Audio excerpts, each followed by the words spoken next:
अस्सलाम वालेकुम, मैं हूं डॉक्टर शहजाद बसरा और आप जानते हैं कि मैं एक योगी भी हूं, योगा ट्रेनर भी हूं। आज मैं आपको एक चीज़ बताने लगा हूं कि जिस्म के अंदर फ्लेक्सिबिलिटी क्यों ज़रूरी है। आपने देखा होगा कि अक्सर लोगों का जिस्म वक्त के साथ साथ स्टिफ हो जाता है। अगर आपने छोटे बच्चों को देखा होगा तो छोटे बच्चे जो है ना वो पाँव का अंगूठा मुंह में डाल के भी चूस लेते हैं। उनके जिस्म के अंदर इतनी फ्लेक्सिबिलिटी होती है। यानी कुदरत ने इंसान को जब पैदा किया है तो इतना उसे फ्लेक्सिबल, ये लचकदार पैदा किया है। उसकी हड्डियों में, उसकी कमर, बाकी सारे उसके मोरों के अंदर इतनी फ्लेक्सिबिलिटी होनी चाहिए।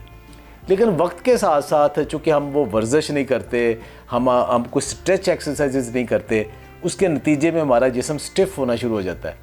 और वो स्टिफनेस की वजह से एक वक्त आता है, ख़ास तौर पे वो 40 की साल के बाद, कि आपको चीज़ उठाते हो तो कभी इधर चुक पड़ गई, कभी कुछ फ्रोज़न शोल्डर हो गया, कभी कमर में कुछ हो गया, कभी लोअर बैक में कोई मसला बन गया, घुटनों के अंदर मसला बन गया, और कैल्सिफिकेशन होना शुरू हो जाती है। यानी कैल्शियम भी डिपॉजिट होना शुरू हो जाता है और हड्डियाँ जो है ना वो मूवमेंट मुश्किल हो जाती है।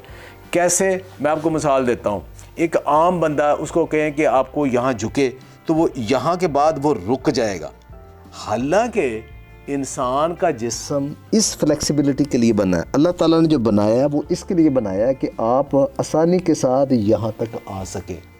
अपने जिस्म को, अपनी हड्डियों को आप एक दूसरे के साथ इस तरह रख सके कि उसमें फ्लेक्सिबिलिटी आए। अच्छा, चूँकि अब वो प्रैक्टिस नहीं करते, एक्सरसाइज नहीं करते, तो जिस्म के अंदर वो फ्लेक्सिबिलिटी नहीं रहती। अच्छा, लोग अब परेशान, फिर बहुत सारी बीमारियों का शिकार होते हैं, कमर के मोहरों का, हड्डियों का, दर्दों का शिकार हो जाते हैं। तो उसको करना क्या है? थोड़ा सा पहले वार्म अप कर लें। फॉर एग्जांपल, पहली एक जो फॉरवर्ड बेंड वाली की एक्सरसाइज है, जो आपकी कमर को और आपकी ये लोअर बैक और सारे कंधों की फ्लेक्सिबिलिटी जो है ना वो बढ़ाती है। तो उसके लिए अब होता ये है कि आप से ये यहाँ तक हाथ नहीं पहुँचते, कोई मसला नहीं, परेशान होने वाली बात नहीं, यहाँ तक तो हाथ पहुँचते हैं। तो घुटनों को पकड़ के आप यहाँ तक झुक सकते हैं, इतना झुक सकते हैं आसानी के साथ, जिसमें दर्द नहीं हो रही। तो यहाँ रुकें। आप हर रोज़ ये वाली एक्सरसाइज करें और यहाँ पे रुकें। अच्छा, कभी ज़ोर लगा के आगे नहीं जाना। ज़ोर लगाएंगे तो हो सकता है आपका कोई मोरा हिल जाए, कोई मसल पुल हो जाए। यहाँ तक रहें। कितना रहना है? आप शुरू में सिर्फ 5 से 10 की गिनती तक यहाँ रहे, 7 सांस लेते रहें, फिर वापस आ जाए, फिर दोबारा इधर आए। अच्छा, ये अमल जारी रखें, ये जारी रखें करते करते। ये मायूस नहीं होना, जल्दी नहीं करनी, घबराना नहीं है। आप आहिस्ता आहिस्ता आहिस्ता, अगर आपकी उम्र 20-25 साल तक है तो हो सकता है कि आप 8-10 दिन के बाद यहाँ तक पहुँच जाए। लेकिन अगर आपकी उम्र 30 साल से ज़्यादा है, हो सकता है कि आपको 1-2 महीने लग जाए, लेकिन लगे रहिए।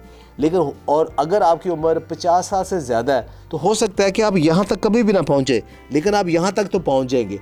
तो एक सूरत हाल ये थी कि आपकी फ्लेक्सिबिलिटी सिर्फ ये थी, लेकिन अब आपने चंद महीनों की प्रैक्टिस के बाद अब यहाँ आ गए।